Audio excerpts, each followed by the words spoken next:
شعیب نے بیان کیا، ان سے زہری نے بیان کیا، ان سے سنان اور ابو سلمہ نے بیان کیا، اور انہیں جابر رضی اللہ عنہ نے خبر دی کہ وہ نبی کریم صلی اللہ علیہ وسلم کے ساتھ اطراف نجد میں لڑائی کے لیے گئے تھے۔ صحیح بخاری حدیث نمبر 4134۔ اسماعیل بن ابی اویس نے بیان کیا، کہا کہ مجھ سے میرے بھائی عبد الحمید نے بیان کیا، ان سے سلیمان بن بلال نے، ان سے محمد بن ابی عتیق نے، ان سے ابن شہاب نے، ان سے سنان بن ابی سنان دولی نے، انہیں جابر رضی اللہ عنہ نے خبر دی کہ وہ نبی کریم صلی اللہ علیہ وسلم کے ساتھ اطراف نجد میں غزوے کے لیے گئے تھے۔ پھر جب حضرت صلی اللہ علیہ وسلم واپس ہوئے تو وہ بھی واپس ہوئے۔ قیلولہ کا وقت ایک وادی میں آیا جہاں ببول کے درخت بہت تھے، چنانچہ حضور اکرم صلی اللہ علیہ وسلم وہیں اتر گئے اور صحابہ رضی اللہ عنہم درختوں کے سائے کے لیے پوری وادی میں پھیل گئے۔ حضور اکرم صلی اللہ علیہ وسلم نے بھی ایک ببول کے درخت کے نیچے قیام فرمایا اور اپنی تلوار اس درخت پر لٹکا دی۔ جابر رضی اللہ عنہ نے بیان کیا کہ ابھی تھوڑی ہی دیر ہمیں سوئے ہوئی تھی کیا حضرت صلی اللہ علیہ وسلم نے ہمیں پکارا۔ ہم جب خدمت میں حاضر ہوئے تو آپ کے پاس ایک بدوی بیٹھا ہوا تھا۔ حضور صلی اللہ علیہ وسلم نے فرمایا کہ اس شخص نے میری تلوار مجھی پر کھینچ لی تھی۔ میں اس وقت سویا ہوا تھا، میری آنکھ کھلی تو میری رنگی تلوار اس کے ہاتھ میں تھی۔ اس نے مجھ سے کہا، تمہیں میرے ہاتھ سے آج کون بچائے گا؟ میں نے کہا کہ اللہ، اب دیکھو یہ بیٹھا ہوا ہے۔ حضور اکرم صلی اللہ علیہ وسلم نے اسے پھر کوئی سزا نہیں دی۔ صحیح بخاری حدیث نمبر 4135۔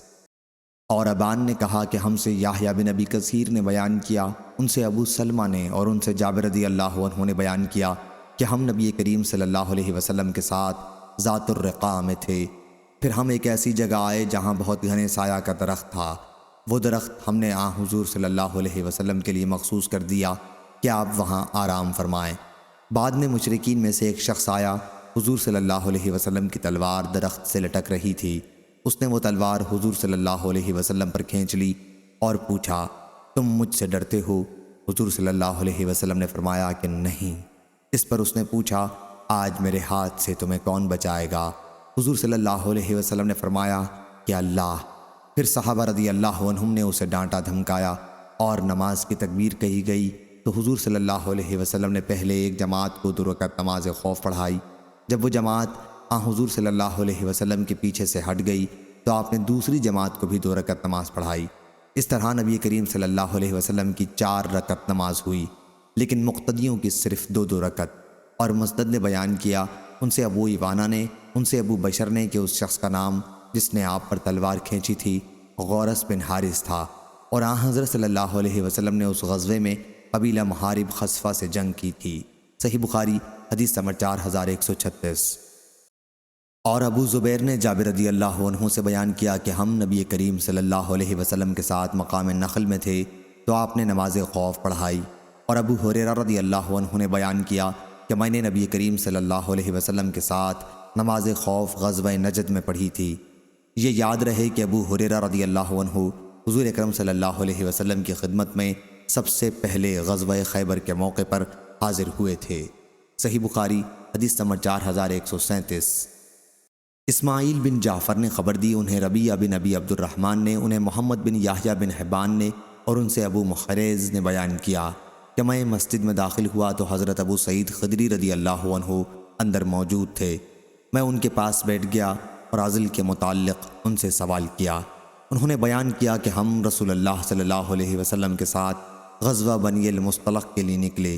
اس غزوے میں ہمیں کچھ عرب کے قیدی ملے جن میں عورتیں بھی تھیں۔ پھر اس سفر میں ہمیں عورتوں کی خواہش ہوئی اور بے عورت رہنا ہم پر مشکل ہو گیا۔ دوسری طرف ہم عزل کرنا چاہتے تھے اس خوف سے کہ بچہ نہ پیدا ہو۔ ہمارا ارادہ یہی تھا کہ عزل کر لیں، لیکن پھر ہم نے سوچا کہ رسول اللہ صلی اللہ علیہ وسلم موجود ہیں، آپ سے پوچھے بغیر عزل کرنا مناسب نہ ہوگا۔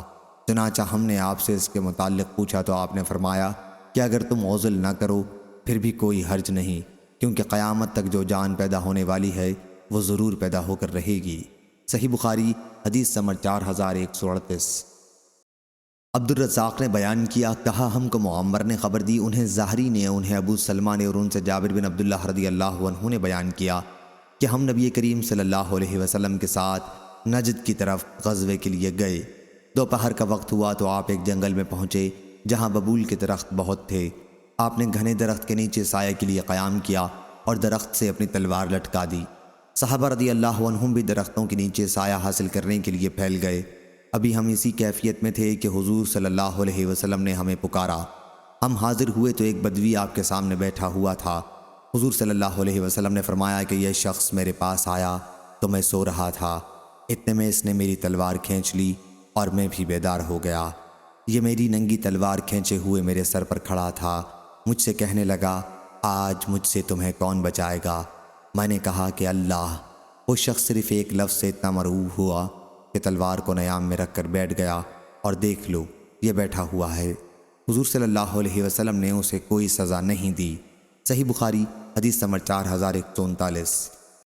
آدم ابن عیاس نے بیان کیا، کہا ہم سے ابن ابی ذئب نے بیان کیا، ان سے عثمان بن عبداللہ بن سراقہ نے بیان کیا، اور ان سے جابر بن عبداللہ انصاری رضی اللہ عنہ نے بیان کیا کہ میں نے نبی کریم صلی اللہ علیہ وسلم کو غزوہ انمار میں دیکھا کہ نفل نماز آپ اپنی سواری پر مشرق کی طرف منہ کیے ہوئے پڑھ رہے تھے۔ صحیح بخاری حدیث نمبر 4140۔ عبید اللہ بن عبداللہ بن عتبہ بن مسعود نے بیان کیا، اور ان سے نبی کریم صلی اللہ علیہ وسلم کی زوجہ مطہرہ عائشہ رضی اللہ تعالی عنہا نے کہ جب اہل افق یعنی تہمت لگانے والوں نے ان کے متعلق وہ سب کچھ کہا جو انہیں کہنا تھا۔ ابن شہاب نے بیان کیا کہ تمام حضرات نے جن 4 حضرات کے نام انہوں نے روایت کے سلسلے میں لیے ہیں، مجھ سے عائشہ رضی اللہ عنہا کی حدیث کا ایک ایک ٹکڑا بیان کیا۔ یہ بھی تھا کہ ان میں سے بعض کو یہ قصہ زیادہ بہتر طریقے پر یاد تھا اور عمدگی سے یہ قصہ بیان کرتا تھا، اور میں نے ان میں سے ہر ایک کی روایت یاد رکھی جو اس نے عائشہ رضی اللہ تعالی عنہا سے یاد رکھی تھی۔ اگرچہ بعض لوگوں کو دوسرے لوگوں کے مقابلے میں روایت زیادہ بہتر طریقے پر یاد تھی، پھر بھی ان میں باہم ایک کی روایت دوسرے کی روایت کی تصدیق کرتی ہے۔ ان لوگوں نے بیان کیا کہ عائشہ رضی اللہ عنہا نے بیان کیا کہ رسول اللہ صلی اللہ علیہ وسلم جب سفر کا ارادہ کرتے تو ازواج مطہرات کے درمیان قرعہ ڈالا کرتے تھے، اور جس کا نام آتا تو حضور صلی اللہ علیہ وسلم انہیں اپنے ساتھ سفر میں لے جاتے۔ حضرت عائشہ رضی اللہ عنہا نے بیان کیا کہ ایک غزوے کے موقع پر جب آپ نے قرعہ ڈالا تو میرا نام نکلا اور میں حضور صلی اللہ علیہ وسلم کے ساتھ سفر میں روانہ ہوئی۔ یہ واقعہ پردے کے حکم کے نازل ہونے کے بعد کا ہے۔ چنانچہ مجھے ہودج سمیت اٹھا کر سوار کر دیا جاتا اور اسی کے ساتھ اتارا جاتا۔ اس طرح ہم روانہ ہوئے۔ پھر جب حضور اکرم صلی اللہ علیہ وسلم اپنے اس غزوے سے فارغ ہو گئے تو واپس ہوئے۔ واپسی میں اب ہم مدینے کے قریب تھے اور ایک مقام پر پڑاؤ تھا جہاں سے حضور صلی اللہ علیہ وسلم نے کوچ کا رات میں اعلان کیا۔ کوچ کا اعلان ہو چکا تو میں کھڑی ہوئی اور تھوڑی دور چل کر لشکر کے حدود سے آگے نکل گئی۔ پھر قضائے حاجت سے فارغ ہو کر میں اپنی سواری کے پاس پہنچی۔ وہاں پہنچ کر جو میں نے اپنا سینہ ٹٹولا تو ظفار یمن کا ایک شہر کہ مہرہ کا بنا ہوا میرا ہار غائب تھا۔ اب میں پھر واپس ہوئی اور اپنا ہار تلاش کرنے لگی۔ اس تلاش میں دیر ہو گئی۔ انہوں نے بیان کیا کہ جو لوگ مجھے سوار کیا کرتے تھے وہ آئے اور میرے ہودج کو اٹھا کر انہوں نے میرے اونٹ پر رکھ دیا جس پر میں سوار ہوا کرتی تھی۔ انہوں نے سمجھا کہ میں ہودج کے اندر ہی موجود ہوں۔ ان دنوں عورتیں بہت ہلکی پھلکی تھیں، ان کے جسم میں زیادہ گوشت نہیں ہوتا تھا کیونکہ بہت معمولی خوراک انہیں ملتی تھی۔ اس لیے اٹھانے والوں نے جب اٹھایا تو ہودج کے ہلکے پن میں انہیں کوئی فرق معلوم نہیں ہوا۔ یوں بھی اس وقت میں ایک کم عمر لڑکی تھی۔ غرض اونٹ کو اٹھا کر وہ بھی روانہ ہو گئے۔ جب لشکر گزر گیا تو مجھے بھی اپنا ہار مل گیا۔ میں ڈیرے پر آئی تو وہاں کوئی بھی نہ تھا، نہ پکارنے والا نہ جواب دینے والا۔ اس لیے میں وہاں آئی جہاں میرا اصل ڈیرا تھا۔ مجھے یقین تھا کہ جلد ہی میرے نہ ہونے کا انہیں علم ہو جائے گا اور مجھے لینے کے لیے وہ واپس لوٹ آئیں گے۔ اپنی جگہ پر بیٹھے بیٹھے میری آنکھ لگ گئی اور میں سو گئی۔ صفوان بن معطل سلمہ ثم ذکوانی رضی اللہ عنہ لشکر کے پیچھے پیچھے آ رہے تھے تاکہ لشکر کی کوئی چیز گم ہو گئی ہو تو وہ اٹھا لیں۔ انہوں نے ایک سوئے انسان کا سایہ دیکھا اور جب قریب آ کر مجھے دیکھا تو پہچان گئے۔ پردے سے پہلے وہ مجھے دیکھ چکے تھے۔ مجھے جب وہ پہچان گئے تو ان اللہ پڑھنا شروع کیا اور ان کی آواز سے میں جاگ اٹھی اور فوراً اپنی چادر سے میں نے اپنا چہرہ چھپا لیا۔ خدا کی قسم میں نے ان سے ایک لفظ بھی نہیں کہا اور نہ سوا ان اللہ کہ میں نے ان کی زبان سے کوئی لفظ سنا۔ وہ سواری سے اتر گئے اور اسے انہوں نے بٹھا کر اس کی اگلی ٹانگ کو موڑ دیا تاکہ بغیر کسی مدد کے ام المومنین اس پر سوار ہو سکیں۔ میں اٹھی اور اس پر سوار ہو گئی۔ اب وہ سواری کو آگے سے پکڑے ہوئے لے کر چلے۔ جب ہم لشکر کے قریب پہنچے تو ٹھیک دوپہر کا وقت تھا۔ لشکر پڑاؤ کیے ہوئے تھا۔ ام المومنین رضی اللہ عنہا نے بیان کیا کہ پھر جسے ہلاک ہونا تھا وہ ہلاک ہوا۔ اصل میں تہمت کا بیڑا عبداللہ بن ابی ابن سلول منافق نے اٹھا رکھا تھا۔ عروہ نے بیان کیا کہ مجھے معلوم ہوا ہے کہ وہ اس تہمت کا چرچا کرتا اور اس کا مجلسوں میں اس کا تذکرہ ہوا کرتا۔ وہ اس کی تصدیق کرتا، خوب غور اور توجہ سے سنتا اور پھیلانے کے لیے خوب کھود کریت کرتا۔ عروہ نے پہلی سند کے حوالے سے یہ بھی کہا کہ حسان بن ثابت، مصطح بن اثاثہ اور حمنہ بنت حجش کے سوا تہمت لگانے میں شریک کسی کا بھی نام نہیں لیا کہ مجھے ان کا علم ہوتا، اگرچہ اس میں شریک ہونے والے بہت سے تھے، جیسا کہ اللہ تعالیٰ نے ارشاد فرمایا کہ جن لوگوں نے تہمت لگائی ہے وہ بہت سے ہیں، لیکن اس معاملے میں سب سے بڑھ چڑھ کر حصہ لینے والا عبداللہ بن ابی ابن سلول تھا۔ عروہ نے بیان کیا کہ عائشہ رضی اللہ عنہا اس پر بڑی خفگی کا اظہار کرتی تھیں۔ اگر ان کے سامنے حسان بن ثابت رضی اللہ عنہ کو برا بھلا کہا جاتا، آپ فرماتی کہ یہ شعر حسان ہی نے کہا ہے کہ میرے والد اور میرے والد کے والد اور میری عزت محمد صلی اللہ علیہ وسلم کی عزت کی حفاظت کے لیے تمہارے سامنے ڈھال بنی رہیں گی۔ حضرت عائشہ رضی اللہ عنہا نے بیان کیا کہ پھر ہم مدینہ پہنچ گئے اور وہاں پہنچتے ہی جو میں بیمار پڑی تو 1 مہینے تک بیمار ہی رہی۔ اس عرصے میں لوگوں میں تہمت لگانے والوں کی افواہوں کا بڑا چرچا رہا، لیکن میں ایک بات بھی نہیں سمجھ رہی تھی۔ البتہ اپنے مرض کے دوران ایک چیز سے مجھے بڑا شبہ ہوتا کہ رسول کریم صلی اللہ علیہ وسلم کی وہ محبت و عنایت میں نہیں محسوس کرتی تھی جس کو پہلے جب بھی بیمار ہوتی میں دیکھ چکی تھی۔ آپ میرے پاس تشریف لاتے، سلام کرتے اور دریافت فرماتے کیسی طبیعت ہے، صرف اتنا پوچھ کر واپس تشریف لے جاتے۔ حضور صلی اللہ علیہ وسلم کے اس طرز عمل سے مجھے شبہ ہوتا تھا، لیکن شر جو پھیل چکا تھا اس کا مجھے کوئی احساس نہیں تھا۔ مرض سے جب افاقہ ہوا تو میں ام مصطح کے ساتھ مناسح کی طرف گئی۔ مناسح مدینہ کی آبادی سے باہر ہمارے رفع حاجت کی جگہ تھی۔ ہم یہاں صرف رات کے وقت جاتے تھے۔ یہ اس سے پہلے کی بات ہے جب بیت الخلاء ہمارے گھروں سے قریب بن گئے تھے۔ ام المومنین نے بیان کیا کہ ابھی ہم عرب کے قدیم کے طریقے پر عمل کرتے اور میدان میں رفع حاجت کے لیے جایا کرتے تھے، اور ہمیں اس سے تکلیف ہوتی تھی کہ بیت الخلاء ہمارے گھروں کے قریب بنائے جائیں۔ انہوں نے بیان کیا کہ الغرض میں اور ام مصطح رفع حاجت کے لیے گئے۔ ام مصطح ابی رحم بن عبد المطلب بن عبد مناف کی بیٹی ہیں۔ ان کی والدہ صخر بن عامر کی بیٹی ہیں اور وہ حضرت ابو بکر صدیق رضی اللہ عنہ کی خالہ ہوتی ہیں۔ انہی کے بیٹے مصطح بن اثاثہ بن عباد بن مطلب رضی اللہ عنہ ہیں۔ پھر میں اور ام مصطح حاجت سے فارغ ہو کر اپنے گھر کی طرف واپس آ رہے تھے کہ ام مصطح اپنی چادر میں الجھ گئیں اور ان کی زبان سے نکلا کہ مصطح ذلیل ہو۔ میں نے کہا آپ نے بری بات زبان سے نکالی، ایک ایسے شخص کو آپ برا کہہ رہی ہیں جو بدر کی لڑائی میں شریک ہو چکا ہے۔ انہوں نے اس پر کہا کیوں مصطح کی باتیں تم نے نہیں سنی؟ ام المومنین نے بیان کیا کہ میں نے پوچھا کہ انہوں نے کیا کہا ہے۔ بیان کیا پھر انہوں نے تہمت لگانے والوں کی باتیں سنائیں۔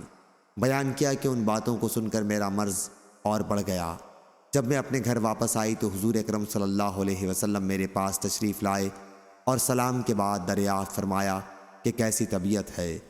میں نے حضور صلی اللہ علیہ وسلم سے عرض کیا کہ کیا مجھے اپنے والدین کے گھر جانے کی اجازت مرحمت فرمائیں گے؟ ام المومنین نے بیان کیا کہ میرا ارادہ یہ تھا کہ ان سے اس خبر کی تصدیق کروں گی۔ انہوں نے بیان کیا کہ حضور صلی اللہ علیہ وسلم نے مجھے اجازت دے دی۔ میں نے اپنی والدہ سے گھر جا کر پوچھا کہ آخر لوگوں میں کس طرح کی افواہیں ہیں۔ انہوں نے فرمایا کہ بیٹی فکر نہ کر، خدا کی قسم ایسا شاید ہی کہیں ہوا ہو کہ ایک خوبصورت عورت کسی ایسے شوہر کے ساتھ ہو جو اس سے محبت بھی رکھتا ہو اور اس کی سوکنیں بھی ہوں، اور پھر اس پر تہمتیں نہ لگائی گئی ہوں، اس کی عیب جوئی نہ کی گئی ہو۔ ام المومنین نے بیان کیا کہ میں نے اس پر کہا کہ سبحان اللہ، میری سوکنوں سے اس کا کیا تعلق، اس کا تو عام لوگوں میں چرچا ہے۔ انہوں نے بیان کیا کہ ادھر پھر جو میں نے رونا شروع کیا تو رات بھر روتی رہی، اسی طرح صبح ہو گئی اور میرے آنسو کسی طرح نہ تھمتے تھے اور نہ نیند ہی آتی تھی۔ بیان کیا کہ ادھر رسول اللہ صلی اللہ علیہ وسلم نے علی بن ابی طالب رضی اللہ عنہ اور اسامہ بن زید رضی اللہ عنہ کو اپنی بیوی کو علیحدہ کرنے کے متعلق مشورہ کرنے کے لیے بلایا، کیونکہ اس سلسلے میں اب تک آپ پر وحی نازل نہیں ہوئی تھی۔ بیان کیا کہ اسامہ نے تو حضور اکرم صلی اللہ علیہ وسلم کو اسی کے مطابق مشورہ دیا جو وہ حضور صلی اللہ علیہ وسلم کی بیوی مراد خود اپنی ذات سے ہے کی پاکیزگی اور حضور صلی اللہ علیہ وسلم کی ان سے محبت کے متعلق جانتے تھے۔ چنانچہ انہوں نے کہا کہ آپ کی بیوی میں مجھے خیر و بھلائی کے سوا اور کچھ معلوم نہیں ہے، لیکن علی رضی اللہ عنہ نے کہا یا رسول اللہ، اللہ تعالیٰ نے آپ پر کوئی تنگی نہیں رکھی ہے اور عورتیں بھی ان کے علاوہ بہت ہیں، آپ ان کی باندی بریرہ رضی اللہ عنہا سے بھی دریافت فرما لیں، وہ حقیقت حال بیان کر دے گی۔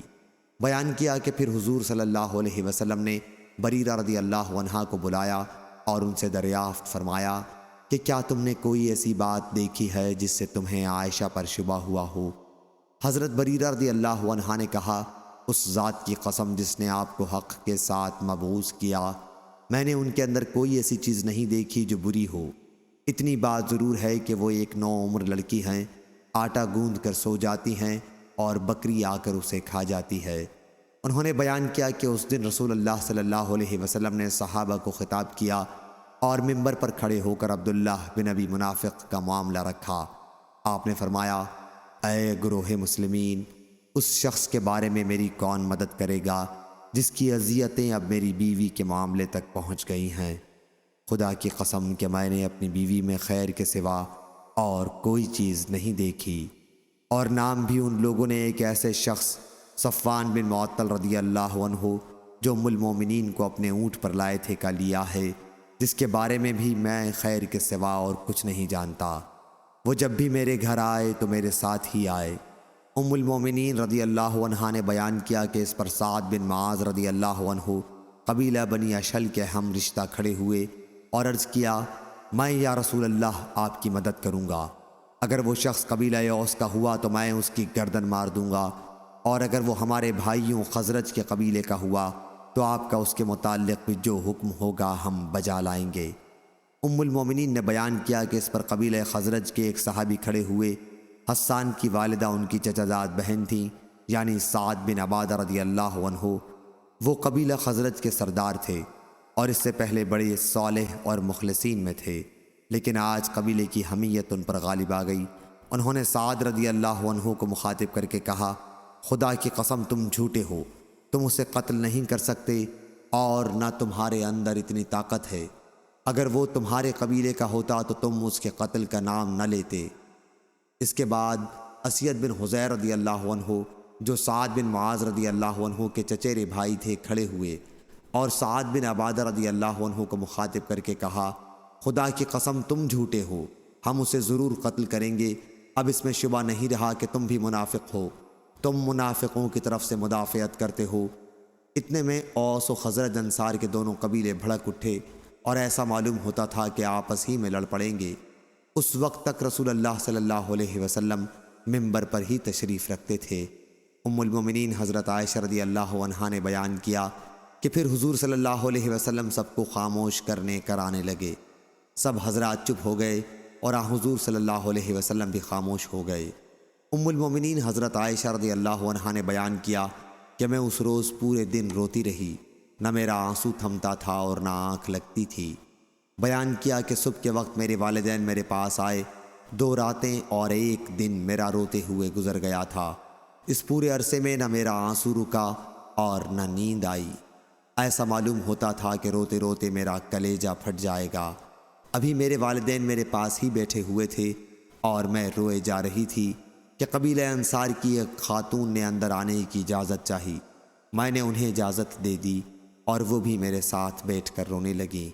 بیان کیا کہ ہم ابھی اسی حالت میں تھے کہ رسول اللہ صلی اللہ علیہ وسلم تشریف لائے۔ آپ نے سلام کیا اور بیٹھ گئے۔ بیان کیا کہ جب سے مجھ پر تہمت لگائی گئی تھی حضور صلی اللہ علیہ وسلم میرے پاس نہیں بیٹھے تھے۔ 1 مہینہ گزر گیا تھا اور میرے بارے میں آپ کو وحی کے ذریعے کوئی اطلاع نہیں دی گئی تھی۔ بیان کیا کہ بیٹھنے کے بعد حضور صلی اللہ علیہ وسلم نے کلمہ شہادت پڑھا، پھر فرمایا اما بعد، اے عائشہ رضی اللہ عنہا، مجھے تمہارے بارے میں اس طرح کی خبریں ملی ہیں۔ اگر تم واقعی اس معاملے میں پاک و صاف ہو تو اللہ تمہاری پاکی خود بیان کر دے گا، لیکن اگر تم نے کسی گناہ کا قصد کیا تھا تو اللہ کی مغفرت چاہو اور اس کے حضور میں توبہ کرو، کیونکہ بندہ جب اپنے گناہوں کا اعتراف کر لیتا ہے اور پھر اللہ کی بارگاہ میں توبہ کرتا ہے تو اللہ تعالیٰ اس کی توبہ قبول کر لیتا ہے۔ ام المومنین حضرت عائشہ رضی اللہ عنہا نے بیان کیا کہ جب حضور اکرم صلی اللہ علیہ وسلم اپنا کلام پورا کر چکے تو میرے آنسو اس طرح خشک ہو گئے کہ ایک قطرہ بھی محسوس نہیں ہوتا تھا۔ میں نے پہلے اپنے والد سے کہا کہ میری طرف سے رسول اللہ صلی اللہ علیہ وسلم کو آپ کے کلام کا جواب دیں۔ والد نے فرمایا خدا کی قسم میں کچھ نہیں جانتا کہ حضور صلی اللہ علیہ وسلم سے مجھے کیا کہنا چاہیے۔ پھر میں نے اپنی والدہ سے کہا کہ حضور اکرم صلی اللہ علیہ وسلم نے جو کچھ فرمایا ہے وہ اس کا جواب دیں۔ والدہ نے بھی یہی کہا خدا کی قسم مجھے کچھ نہیں معلوم کیا حضور صلی اللہ علیہ وسلم سے مجھے کیا کہنا چاہیے، اس لیے میں نے خود ہی عرض کیا۔ حالانکہ میں بہت کم عمر لڑکی تھی اور قرآن مجید بھی میں نے زیادہ نہیں پڑھا تھا کہ خدا کی قسم مجھے بھی معلوم ہوا ہے کہ آپ لوگوں نے اس طرح کی افواہوں پر کان دھرا اور بات آپ لوگوں کے دلوں میں اتر گئی اور آپ لوگوں نے اس کی تصدیق کی۔ اب اگر میں یہ کہوں کہ میں اس تہمت سے بری ہوں تو آپ لوگ میری تصدیق نہیں کریں گے، اور اگر اس گناہ کا اقرار کر لوں اور اللہ تعالیٰ خوب جانتا ہے کہ میں اس سے بری ہوں تو آپ لوگ اس کی تصدیق کرنے لگ جائیں گے۔ پس خدا کی قسم میری اور آپ لوگوں کی مثال حضرت یوسف علیہ السلام کے والد جیسی ہے جب انہوں نے کہا تھا فَصَبْرٌ جَمِيلٌ وَاللَّهُ الْمُسْتَعَانُ عَلَى مَا تَصِفُونَ، بس صبر جمیل بہتر ہے اور اللہ ہی کی مدد درکار ہے۔ اس بارے میں جو کچھ تم کہہ رہے ہو۔ پھر میں نے اپنا رخ دوسری طرف کر لیا اور اپنے بستر پر لیٹ گئی۔ اللہ خوب جانتا تھا کہ میں اس معاملے میں قطعاً بری تھی اور وہ خود میری برت ظاہر کرے گا کیونکہ میں واقعی بری تھی، لیکن خدا کی قسم مجھے اس کا کوئی وہم و گمان بھی نہ تھا کہ اللہ تعالیٰ وحی کے ذریعے قرآن مجید میں میرے معاملے کی صفائی اتارے گا، کیونکہ میں اپنے کو اس سے بہت کمتر سمجھتی تھی کہ اللہ تعالیٰ میرے معاملے میں خود کوئی کلام فرمائے۔ مجھے تو صرف اتنی امید تھی کہ حضور صلی اللہ علیہ وسلم کوئی خواب دیکھیں گے جس کے ذریعے اللہ تعالیٰ میری برت ظاہر کر دے گا، کر دے گا، لیکن خدا کی قسم ابھی حضور اکرم صلی اللہ علیہ وسلم اس مجلس سے اٹھے بھی نہیں تھے اور نہ اور کوئی گھر کا آدمی وہاں سے اٹھا تھا کہ حضور صلی اللہ علیہ وسلم پر وحی نازل ہونی شروع ہوئی اور آپ پر وہ کیفیت طاری ہوئی جو وحی کی شدت میں طاری ہوتی تھی۔ موتیوں کی طرح پسینے کے قطرے آپ کے چہرے سے گرنے لگے، حالانکہ سردی کا موسم تھا۔ یہ اس وحی کی وجہ سے تھا جو آپ پر نازل ہو رہی تھی۔ ام المومنین رضی اللہ عنہا نے بیان کیا کہ پھر آپ کی وہ کیفیت ختم ہوئی تو آپ تبسم فرما رہے تھے۔ سب سے پہلا کلمہ جو آپ کی زبان مبارک سے نکلا وہ یہ تھا، آپ نے فرمایا اے عائشہ، اللہ نے تمہاری برت نازل کر دی ہے۔ انہوں نے بیان کیا کہ اس پر میری والدہ نے کہا کہ حضور صلی اللہ علیہ وسلم کے سامنے کھڑی ہو جاؤ۔ میں نے کہا نہیں، خدا کی قسم میں آپ کے سامنے نہیں کھڑی ہوں گی، میں اللہ عز و جل کے سوا اور کسی کی حمد و ثنا نہیں کروں گی کہ اسی نے میری برت نازل کی ہے۔ بیان کیا کہ اللہ تعالیٰ نے نازل فرمایا ان الذین جاء بالافک الاخ، جو لوگ تہمت تراشی میں شریک ہوئے ہیں، 10 آیتیں اس سلسلے میں نازل ہوئیں۔ جب اللہ تعالیٰ نے سورہ نور میں یہ آیتیں میری برت کے لیے نازل فرمائیں تو ابو بکر صدیق رضی اللہ عنہ جو مستحب نثاثہ کے اخراجات ان سے قرابت اور محتاجی کی وجہ سے خود اٹھاتے تھے، نے کہا کہ خدا کی قسم مستح رضی اللہ عنہ نے جب عائشہ رضی اللہ عنہا کے متعلق اس طرح کی تہمت تراشی میں حصہ لیا تو میں اس پر اب کبھی کچھ خرچ نہیں کروں گا۔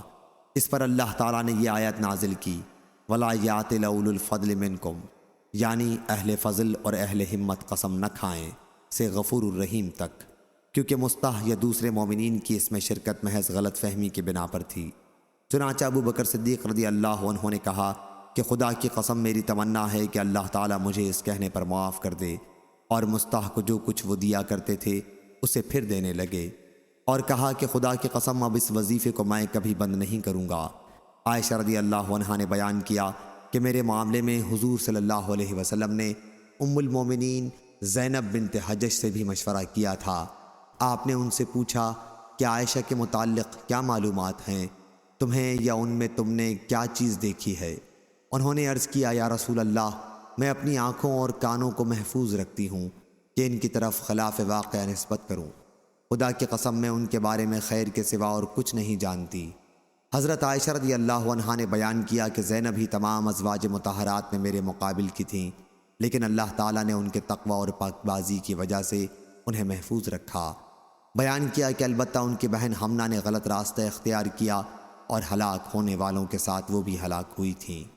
ابن شہاب نے بیان کیا کہ یہی تھی وہ تفصیل اس حدیث کی جو ان اکابر کی طرف سے پہنچی تھی۔ پھر عروہ نے بیان کیا کہ عائشہ رضی اللہ عنہا نے بیان کیا کہ خدا کی قسم جن صحابی کے ساتھ یہ تہمت لگائی گئی تھی وہ اپنے پر اس تہمت کو سن کر کہتے سبحان اللہ، اس ذات کی قسم جس کے ہاتھ میں میری جان ہے، میں نے آج تک کسی عورت کا پردہ نہیں کھولا۔ ام المومنین رضی اللہ عنہا نے بیان کیا کہ پھر اس واقعے کے بعد وہ اللہ کے راستے میں شہید ہو گئے تھے۔ صحیح بخاری حدیث نمبر 4141۔